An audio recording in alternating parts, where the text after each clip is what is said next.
Hi, it's Kiffin Lobates here, and I realised that I never finished off my Segregated Witness series of videos, so here goes.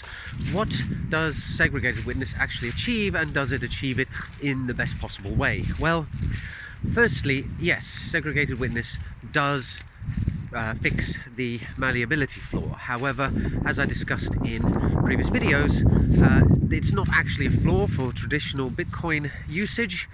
You just have to monitor more carefully if you want to avoid being conned. So, however, it does enable the Lightning Network, so it's important to them. However, the malleability flaw could equally have been fixed by changing the protocol so that the entire transaction had to be signed, or rather that the idea of the transaction was generated in such a way that it couldn't be altered. So it's a fix, but it's not necessarily the best possible fix for the malleability flaw. Secondly, block sizes. Yes, Segregated Witness does keep the transaction section of a Bitcoin block to the 1 megabyte limit, so that's all very well and good. However, it does this by farming out some of the data into another section, so it's kind of like an airline having a policy that you can only have 20 kilos of check-in luggage, and they won't change that. However, you get around it by getting an extra 10 kilos in as hand luggage. So you can see the signature part as the hand luggage of the block now.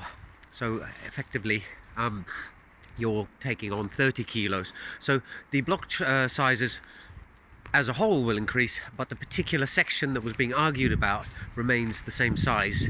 So again, yes, it is a fix, but it's also a bit of a hack. And I think really that sums up Segregated Witness for me, that it's trying to solve a problem that is as much social as it is technical, because you have this all these different entities who are have a stake in the system and have an opinion, and trying to get them all on board and all to sign up, miners, the people using the system, and the actual core developers, is really hard. But we shouldn't be surprised by this, because that's kind of what blockchain as a whole does. Every problem that can be solved by blockchain can, in a technical sense, also be solved by a database.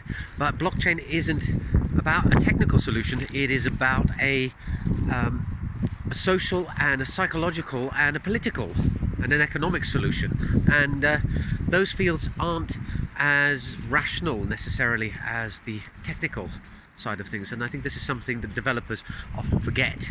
Yes, you can do it with a database, however, if nobody's going to use it, or if everybody's going to abuse it, then even though technically it is a solution, it's no good. So hope that kind of tied everything up neatly, or maybe not so neatly, and see you all in the next video soon. Bye for now.